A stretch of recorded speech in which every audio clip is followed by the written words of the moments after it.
Hello friends, आज मी बनवते आहे आंब्याचे लाडू। त्यासाठी इथे मी घेतलेला आहे एक नारळ आणि 2 आंबे। नारळ माझ्याकडे पाण्याचा होता, तर मी हा पाण्याचाच नारळ वापरलेला आहे। या नारळाचं पाणी काढून चहा गाळणीने गाळून हे पाणी मी मुलांना प्यायला देऊन दिलेलं आहे।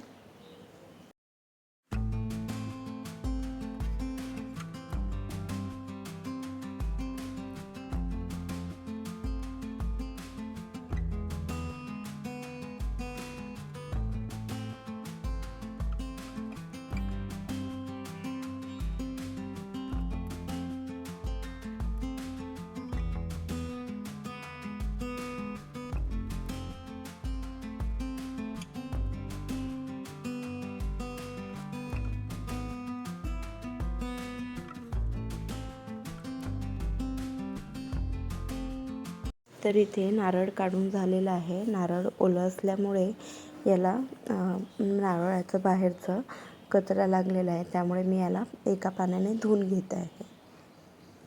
आता असंच पाण्यातून काढलेल्या ओल्या नारळाला ग्राइंड करू तर याचं पेस्ट होईल। आणि आपल्याला पेस्ट नको आहे, याचं कीस हवं आहे। त्यामुळे आपण या नारळाला एका कॉटनच्या कापडाने पुसून याला थोडं ड्राय करून घेऊया। तुम्ही ते नारळाच्या जागी रेडी असलेलं खोबरा कीसही वापरू शकता। इथे माझ्याकडे नारळ होतं, त्यामुळे मी नारळ वापरलेला आहे। आता इथे नारळ छान ड्राय झालं की याला मी ग्राइंड करून घेणार आहे।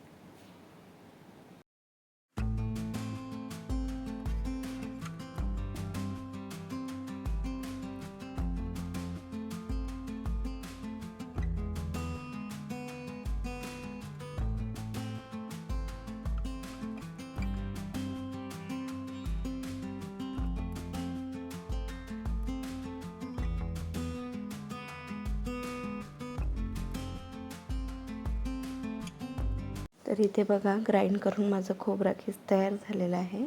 आता इथे मी 2 धुतलेली आंबे घेतले आणि त्याचे क्यूब्स करून घेत आहे। इथे तुम्हाला क्यूब्स करता नसेल तर तुम्ही इथे चम्मचने पण काढू शकता। इथे आपल्याला आंब्याचा फक्त पल्प काढून घ्यायचा आहे।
तर बघा, इथे आंब्याचं पल्प काढून झालेलं आहे। इथे मी फक्त 2 आंबे वापरले आहे। आता ग्राइंड केलेला खोबरा मी एका कढईत रोस्ट करून घेत आहे। रोस्ट करताना आपल्याला इथे काळजी घ्यायची आहे की याचा कलर चेंज होईपर्यंत याला रोस्ट नाही करायचं आहे। याला आपल्याला फक्त मॉइश्चर फ्री करायचं आहे। तसं हे नारळ ओलं असल्यामुळे जास्त रोस्ट करायची गरज आहे। फ्रेश नारळ वापरला की इथे नारळ आपला खूप ज्युसी असतो, त्यामुळे मी तुम्हाला इथे ॲडवाईस करेल की जर पॉसिबल होत असेल किंवा तुमच्याकडे असेल तर तुम्ही फ्रेश नारळच वापरा। तर चला, इथे खोबरा कीस रोस्ट होत आहे तेव्हापर्यंत आपण मँगोचं पल्प काढून त्याला ग्राइंड करून याचं प्युरी बनवून घेऊया. पण त्याआधी इथे 1 वाटी मी साखर ॲड केली आहे आणि फ्लेवरसाठी विलायची. साखर ॲड करताना तुम्ही एकदा चेक करून घ्या की आंबा हा किती गोड आहे. त्यानुसार तुम्ही इथे साखर ॲड करू शकता. तर इथे आंब्याचा पल्प ग्राइंड करून प्युरी तयार झाली आहे आणि खोबरा किसही इथे रोस्ट झालेला आहे.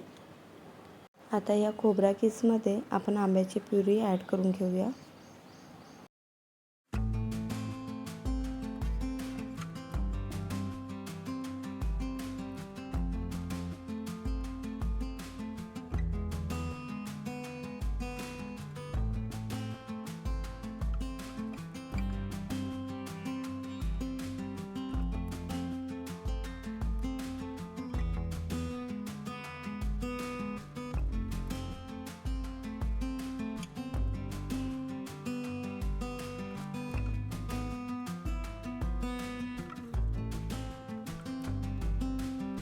चार ते 5 मिनिट लो फ्लेमवर ठेवल्यानंतर आंब्याची प्युरी आणि खोबरा किसचं मिश्रण हे घट्ट झालेलं आहे.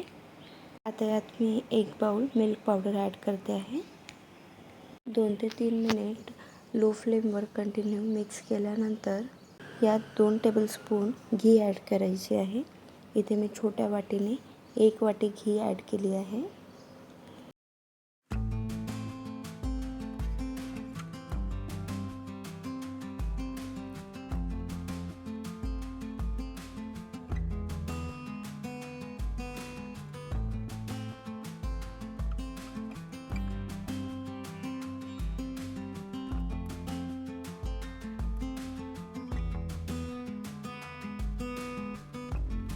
घी ॲड केल्यानंतर 2 ते 3 मिनिटातच हे मिश्रण पॅनला सोडायला लागेल.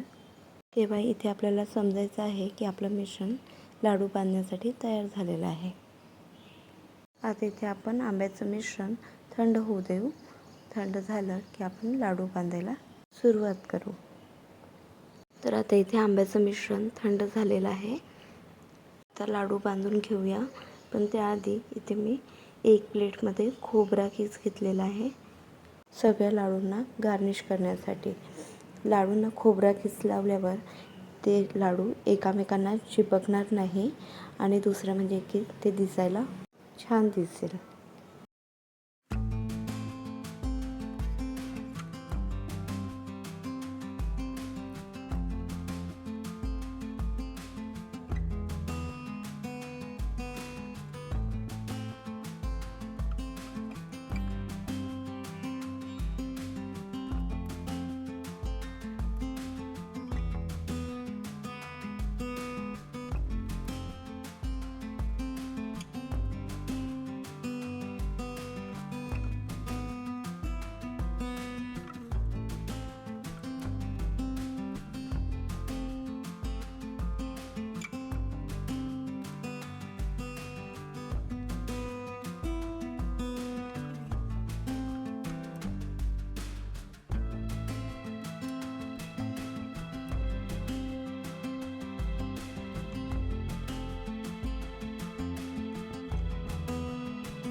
आता बघा इथे आपले लाडू बनवून तयार झाले आहे.